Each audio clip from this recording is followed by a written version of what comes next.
आज है 22 नवंबर और आज है कालाष्टमी, भैरव अष्टमी या भैरव जयंती भी है।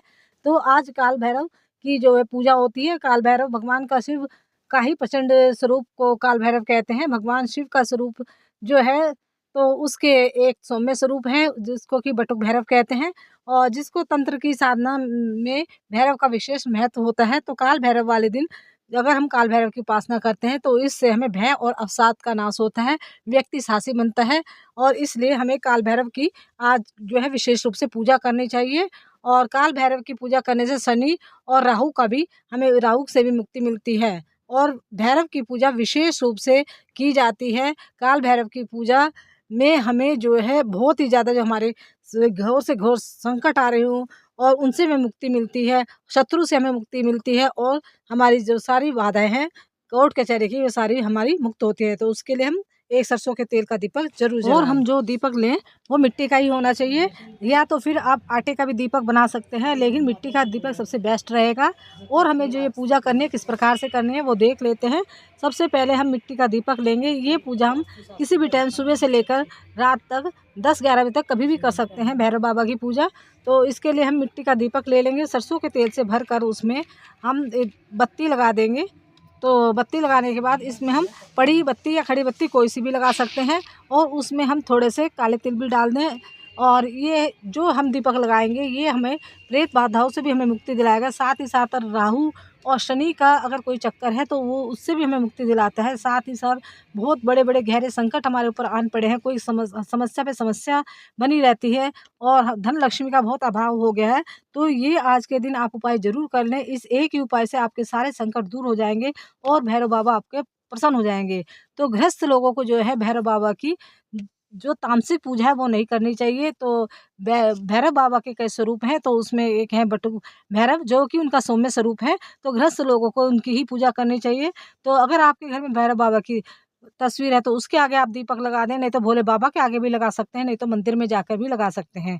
तो दीपक लगाने के बाद हम उन्हें उड़द की दाल जो होती है, काली उड़द की दाल, उससे बनी हुई कोई भी जैसे भल्ले है या कुछ भी वस्तु है तो वो प्रसाद के रूप में चढ़ा सकते हैं, पतासे चढ़ा सकते हैं, दूध से बनी मिठाइयाँ चढ़ा सकते हैं जो कि भैरव बाबा का प्रिय भोग है। और हमें एक मंत्र का, अगर हमें किसी संकट में किसी मुसीबत में है और हम उससे मुक्ति चाहते हैं या शनि ग्रह की राहु की हमारे पर वो खतरनाक जो दशा चल रही है, तो उसके लिए हम क्या करें, हम मंदिर में बैठकर या मंदिर में भी नहीं जा सकते तो आपके अपने घर के मंदिर में ही ओम भम भैरवाय अनिष्ट निवारणाय स्वाहा, तो इस मंत्र का आप एक माला जरूर कर लें। और माला करने के लिए हम रुद्राक्ष की माला भी ले सकते हैं और वैसे आपके पास चंदन आदि की माला है उससे भी हम इस माला का जाप कर सकते हैं। तो ये अपने भक्ति भाव से ये माला ये हम पूजा पाठ करें, उसके बाद भोग लगा दें भैरव बाबा के पास। और इनके पास तेल का ही जो है दीपक जलेगा। तो या तो आप अगर सुबह के टाइम कर सकते हो तो सुबह के टाइम कर लें, सुबह के टाइम नहीं किया है तो दिन भर में मंदिर में किसी भी टाइम जाकर कर सकते हैं, नहीं तो शाम के वक्त अपने घर के मंदिर में भी कर सकते हैं या जिस भी वक्त आपको टाइम मिल जाए 12 बजे से पहले पहले ये आप उपाय कर सकते हैं।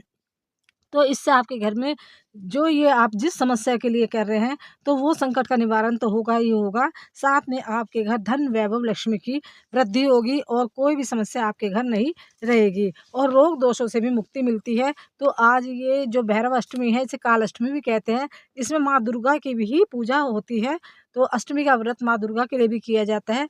तो इस दिन आप अगर ये उपाय ना कर सके तो ये दूसरा उपाय ये कर सकते हैं, माँ दुर्गा की पूजा करने के बाद या तो दुर्गा चालीसा कर ले या दुर्गा चालीसा आप कर सकते हैं और नहीं तो दुर्गा माता के कितने मंत्र हैं उनकी एक माला ओम श्री दुर्गाय नमः, ओम दुम दुर्गाय नमः, इस तरह से कई मंत्र हैं माता रानी के। शाम के टाइम वो मंत्र की माला भी कर सकते हैं और उनकी पूजा पाठ और भोग लगा सकते हैं। और भोग में हम माता का जो है हलवा पूरी इससे भोग लगा सकते हैं। और हलवा जब माता रानी का माँ दुर्गा का भोग लगाएं तो उनके आगे भी हम देसी घी का दीपक लगाएं और उसमें 2 लौंग डाल दें और उसके बाद हलवा और पूरी का भोग लगा दें। और भोग लगाने के बाद माता की दुर्गा चालीसा पढ़ लें और एक मंत्र की माला अपनी समस्या कहते हुए पढ़ लें, तो माता आपके हर कष्ट का निवारण करेगी। वीडियो अच्छी लगी तो लाइक करें, सब्सक्राइब